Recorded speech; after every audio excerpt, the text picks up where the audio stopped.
Thank you for joining. We are covering Breton Septuagint. We are in Genesis chapter 10, verse 17.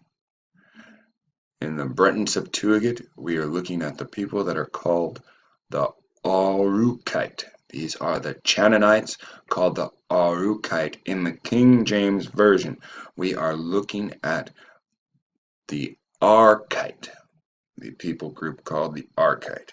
Now, when we go in here and we go to Arkite, when we go to Arkite, we find some interesting things that are here. We find somebody named Hushi, the Arkite. When we look at different things about these, Hushi, they say, is Chosi or something, a spy or friend of David. They claim that he's brought up in First Chronicles 27. Now that's an interesting thing, but our goal is to find the people. When we deal with the Arka people, the easiest way to find them is actually through YouTube. Now, I've shown you this briefly before. This is easier if we mute the video. That way, if anybody has any kind of music in it, we're not flagged for it. So, we're talking about the Arka River. And the Arka. Now, when we deal with the Arkite, we would not know it's the Arkavadi without this video. This video kind of opens the door for us. So, as we learn it's the Arkavadi, or the Arkavati, we learn that it has to deal with a water source. And this water source, the Arka or the Ak, right? Like the Egyptian Ak, the plant, calotropes or milkweed gives the river its name, the Arkavati, the river which grows the Arka plant. Now, again, this is all we need from this video, because without this video we would not understand that the Arka plant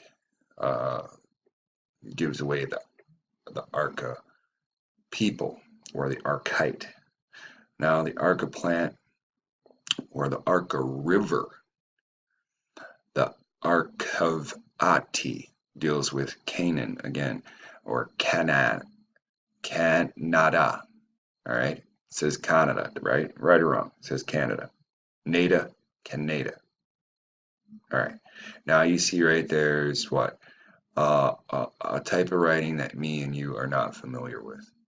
Now we can guess all day what kind of writing that is, but it looks like it's Arab. It looks like it's Indian, but you'll be surprised. It even deals with what we call Sino.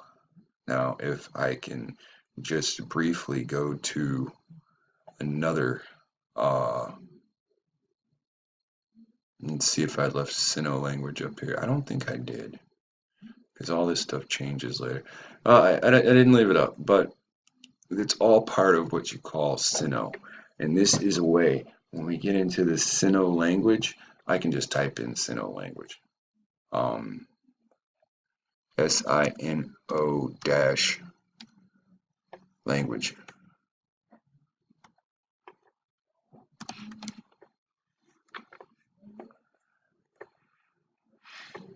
And it takes us to, see, there's Sino-Tibetan. Now, Sino is Chinese, Tibetan. Sino-Japanese language. And these refers to portion of Japanese vocabulary that originated in Chinese and created from elements borrowed from Chinese and other places. As this extends, we'll find more and more about it. But there's the Sino-Japanese, there's the Sino-Tibetan. If we go into Sino-Tibetan, that's in Botanica, it's going to say the Chinese base and loan words from other language. Groups of languages that include both the Chinese and the Tibeto Burman languages. In terms of numbers of speakers, they comprise the world's second largest language family. Ask yourself, what do you need for a nation? You need a body of people, you need their own language and their own land. Even with all these people around the Chinese, they all speak their own language. They are part of their own bloodline. The thing that we don't understand is we don't respect them as a nation of people because we don't respect them as the Chanaanites, because we've all been taught that Canaanites are black people. So here's the big lie. And here's where all the confusion comes in. Now, when we deal with the Arkite, it says that this is a place in India and it's the tributary of the Kaveri. The Kavati is a tributary of the Kaveri, and it deals with a river called the Sangama in Canada. Now, you have Canada on this side of the world, and you have Canada on the other side of the world. Most of us did not know this. This is new to almost everyone, except for people that are from this area. They know this shit exists. So, we don't have to deal with too much more of this. They've already given away the Sangama. When we deal with this Mikda'atu. Okay, so we're going to get into this. It's a location. The Mikda'atu is a location along the Kaveri. And now the Samagama, that's the place we just are, is a place where the Arkavati merges with the Kavari. At this point, the river Kavari flows through a deep and narrow gorge. The Mekedatu means goat's leap. Okay, now remember Azazel. Azazel is the one that Muhammad tricked everybody into worshiping, and by calling Azazel Allah, right? Azazel is the one that comes as the goat to take the fucking sacrifice, right? You give all the sins to the goat, Azazel comes, walks off with the goat. This is called goat's leap, right? The name comes from an incident which is believed to have been witnessed by the herdsmen in the area a long time ago. The goat was being chased by a tiger, made a desperate attempt to save its life by leaping from one side of the gorge and managed to cross over the raging river below, whereas the tiger did not attempt to replicate this feat and abandoned the chase.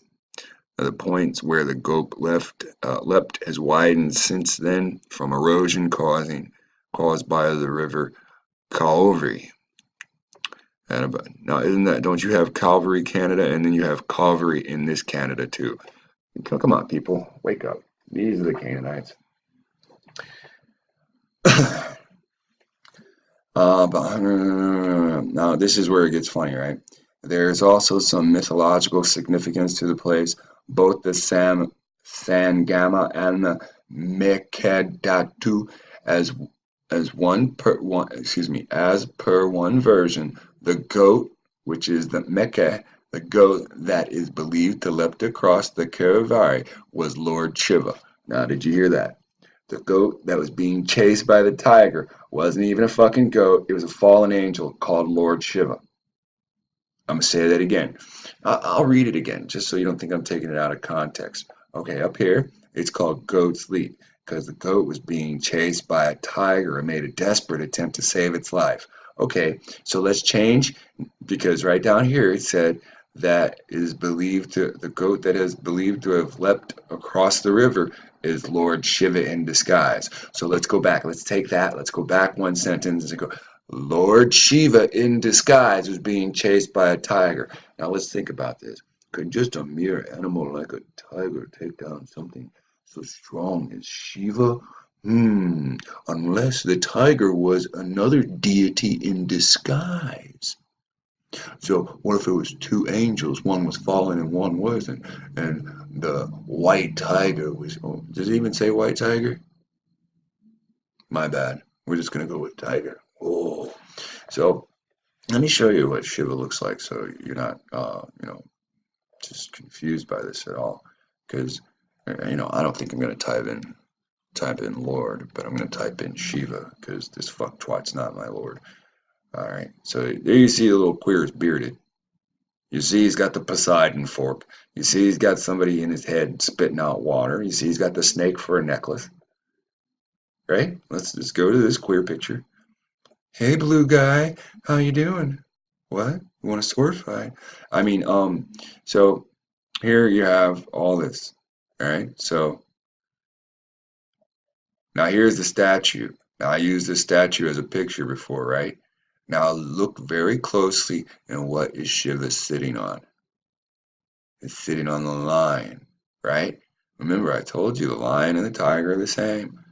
One's the king. So here you go. You got your blue deity of the what? The Arka people. I told you these blue people were what's up, man. So now you got the blue deity, the other Arka people, sitting on top of the Lion of Judah. I told you this is called vengeance.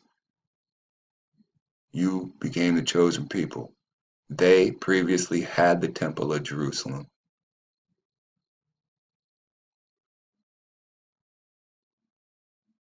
They rejected the Lord. They were kicked out of the land, away from the temple. You replaced them. They hold a lifelong grudge. As long as there's a human on earth that's Hebrew, as long as there's a human on earth that's Canaanite, there is a lifelong grudge. You see that motherfucker sitting on Judah. You see that thing on his damn head. You don't understand. Because you think it's all one big game about Jesus. And Jesus is the son of their God. And Kartikia is Shiva's son, right?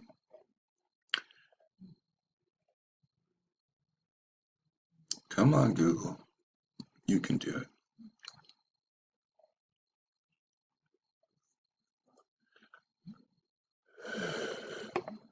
Well, Google doesn't want to open today. It's busy. All right.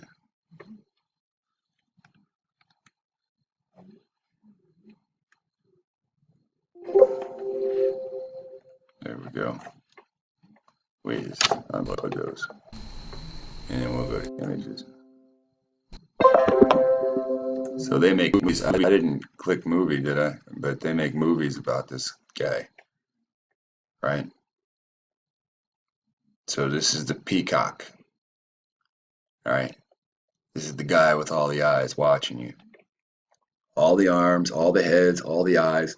This is the one that can devour something and make it part of him. We learned from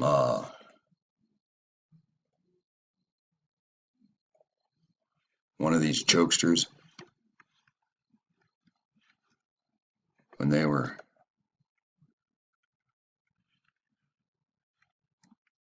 playing their little joke game on YouTube trying to make people fucking stupid. They accidentally put this stuff up on screen. Well, in religion, the cultural significance of the peacock or the peafowl in Hindu culture. Ladies and gentlemen, we're looking at the Arka people. We are in the Hindu culture. The peacock is the mount of Lord Kartikia, the god of war, a demon king. Podman was split in two by Kartikia, and the merciful Lord converted the two parts as an integral part of himself.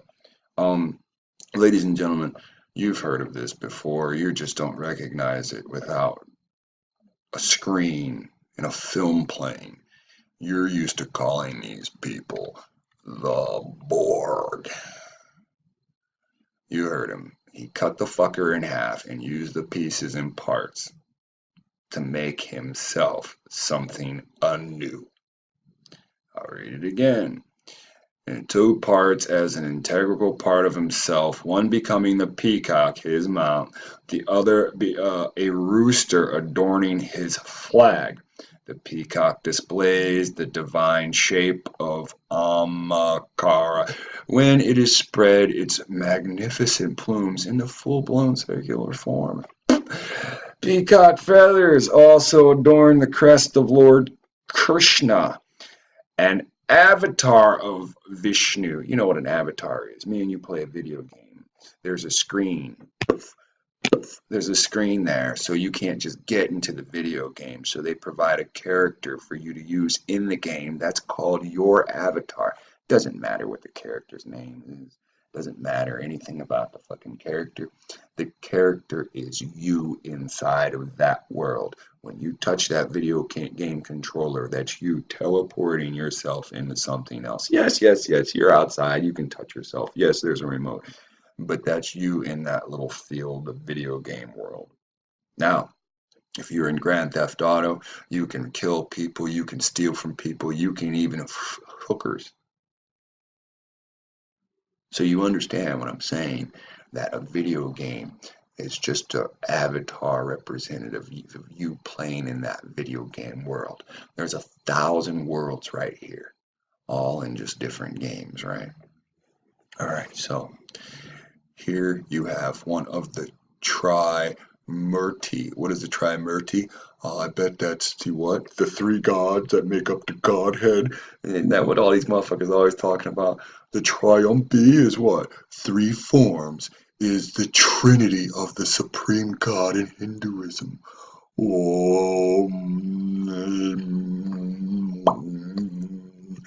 Ladies and gentlemen, you've been fucking fooled.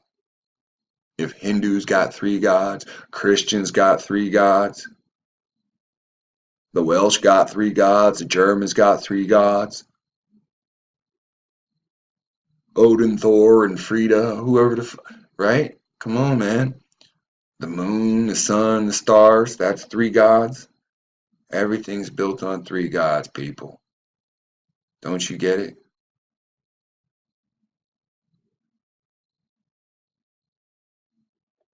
Wake up, people. Wake up. I don't even want to get into it.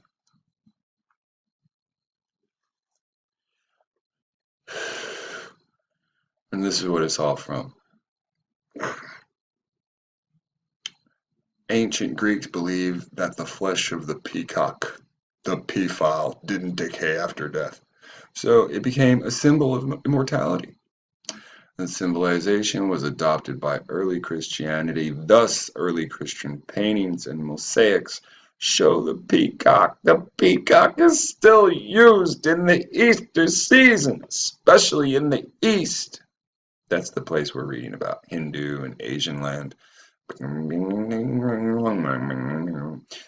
some the eyes in the peacock's tail feather symbolize the all-seeing Christian God. And in some interpretations, it refers to the church.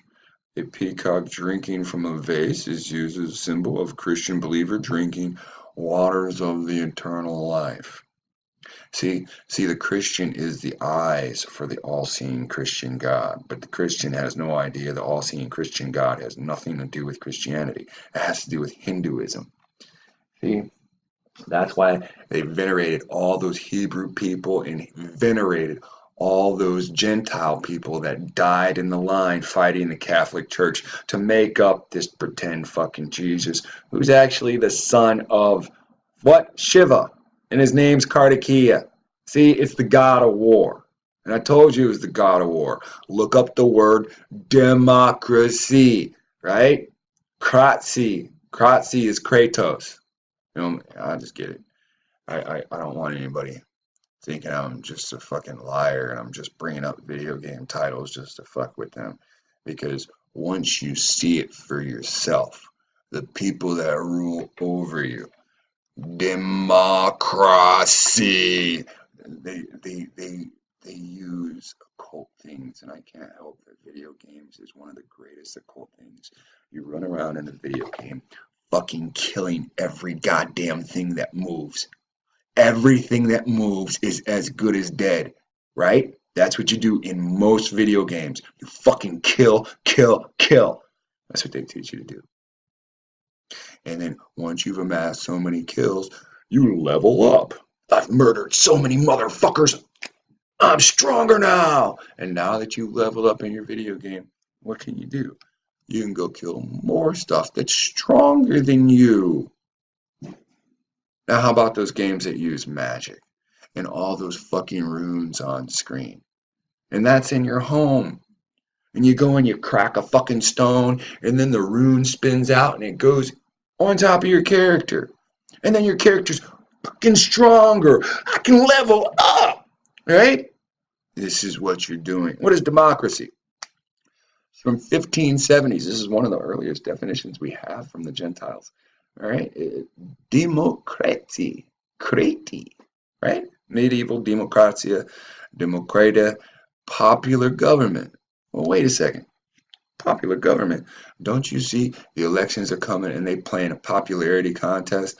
They keep saying, Trump's a racist, but Hillary can't even think on her own. And Obama, he's just black and he's going to put us into martial law. So it don't matter who you pick. It's all become a what? A political popularity game. Popular government. From demos. What is demo? You take the S off and there's an N that fits in there and it's demons. But you don't think that because it says demos. So you can look up what demos says. It means common people. Popular government, common people. Oh, does that mean like the stars in LA are going to come out of Hollywood and start ruling over us as quote unquote popular government? They are the guard dogs of the Freemasons. And the Freemasons pretend to be the top, but we all know who the Freemasons are. And we see them all the time, especially in quote unquote popular government. The people that we don't see is the Black Greek societies or the Boule people. That's actually who we do not see. We know who runs the banks. We know who controls the money. The only thing we don't see is the Black Freemasons. I need you to think about this, people. Niggas in suits is the only people that is not named. Everybody's name is in highlights. Rothschild, all these guys, McCormick's, all of them. Not the Black Freemasons. They are still hidden in secrecy. Now, democracy implies that a man must take responsibility for choosing his rulers and representatives and maintain of his own right for the maintenance of his own rights against the possible and probable encroachments of the government that which he has sanctioned to act for him in public matters. You have to understand what that means. We hire the representatives to represent our will. And these people are taking your will away by popular thought, popular idea. And you don't understand that. But again, what does it say after that? Demontic. You know there's no goddamn word as demontic. It's demonic. Demonic. Demontic. And what does it say after that? It says Kratos. Now I'm going to take Kratos and I'm going to type PlayStation afterwards, right? Now, demontic from demontikos, or for the common people, from demons, right? Is demons for the common people. Here, let's just do this one. Here, we'll go. I like Google because it'll show us the good images. Let's see Kratos. I typed in Kratos, right? That's what the fuck was in etymology. This fucking name is historically in etymology since 1570. That's a name. Why is it in lowercase? Why is they got the Greek people capitalized? Why is Kratos lowercase? And you type it in. Hey, let's go to all. Kratos defense and security systems. Kratos god of war. All of it has to do with might. Kratos mythology, or Kratos, son of Pallas and Styx, the personification of authority in all its forms. Come on, people. Authority. Guys, I hope you see what's going on. The word Democrat comes from a deity or something that was deified. This is the same thing written about with Jesus, or shall I say Esau, when he used two-handed weapons. He used swords in both hands to fight Nephilim. This is what he's famous for before he marries the Kittim people with who does he marry them with? The Javan people? The Javan and Kittim? I can't remember. We'll get back to that story. So we're looking at Arka. It's Azazel, the tiger that's the goat that's being chased by the tiger. Now Azazel is in what? The form of Shiva in disguise. On both rocky precepts of the gorge, one can find strange holes. So on both sides of the gorge that haven't been washed away. Now remember, I told you the area that he jumped from has been eroded by the river, but on both sides of the gorge that he jumped from, one can find strange holes whose shape resembles goat hooves, though several times larger. Ladies and gentlemen, you do understand what's going on here. It's like the father of all goats was in his goat shape. These people are, damn it, dude, they're not people, but they're fucking theriocephali. I think I'm saying that right. It's so hard to figure out these scientific words. It's the scientific word for shape-shifting. All right, it's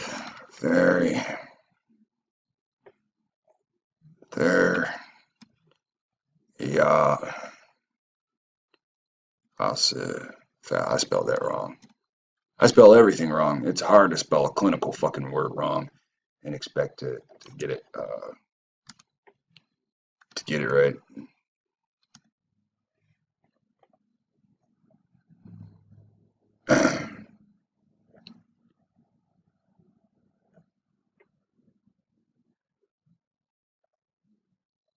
No, you chasing me? Say.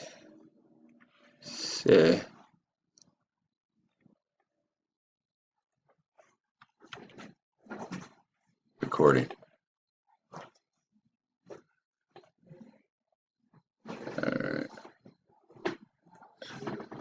Give me 1 second. Alright, phalli has to do with heads. I don't know why I'll go theriocephali, but it's a therian throat.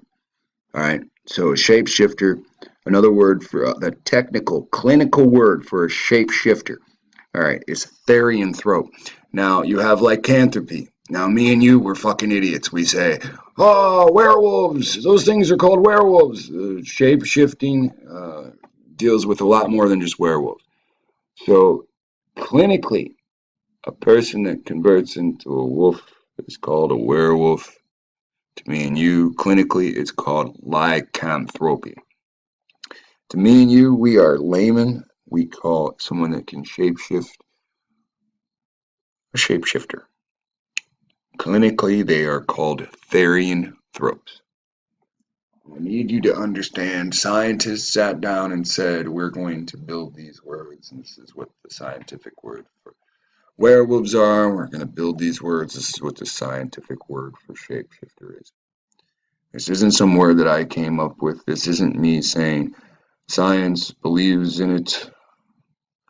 This is your own world history showing you shapeshifters exist, showing you that there's a clinical term for it. That's what all this really is. This has to do with cave drawings depicting beliefs in the concept of shapeshifting. We've all heard stories of shapeshifting. What this really does is say, look, there was people in the past that drew pictures of the wall of the same things in the stories that we tell today. That's the bottom line. Now understand these things were therianthropes. So when we talk about this thing called Shiva, when we classify it as a fallen angel, it has an ability that me and you don't. It can convert its cellular form into something else. That's all we're reading. We're reading a historical tale. You can call it a legend. You can call it whatever you want. It's a tale right now about goat hooves being left in the ground by Shiva, being chased by a gigantic tiger. Now, again, if Shiva's a giant goat, gigantic goat, why is it afraid? If Shiva's a fallen angel, then why would a fallen angel run from just a tiger? There's something bigger to this tale that we don't know too much about, but it's there. I'm sorry that this one went a half an hour. This probably should have been a 5-minute video. Again, we'll when we get into the Sino stuff, the Sinite, we might see more about these different language groups on how they're connected. It literally shows that they all have a base language, and each group is just bringing additives in. You know, like a potluck dinner, but it's dealing with the language family. Now, again, all this stuff goes back to Shiva and this thing, Kartikeya,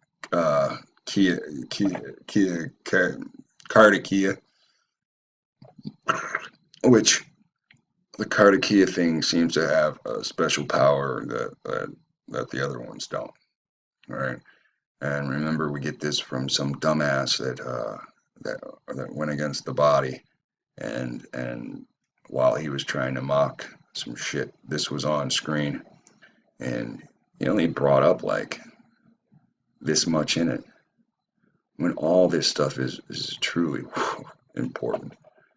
And so we're glad that guy put that on screen. Remember, this always has to do with a trinity. If you want to find these Canaanites, each of these groups are talking Trinity, Trinity, Trinity, Trinity. You're not going to get away from it. You're not going to get away from it. Remember, all this stuff has to do with Democrats and not Republic. It has to do with democracy, because Kratos is their true god, the god of war. No, his name's not Ares. We've been told his name is Ares. But if his name is Ares, why do we see all these other god of wars? Kia Karta, god of war. Kratos, god of war. God ruling over the common people. And remember, this all has to do with things that aren't like us. They're in the shape of us. They have children here that are not like us. They are in the shape of us. See you later.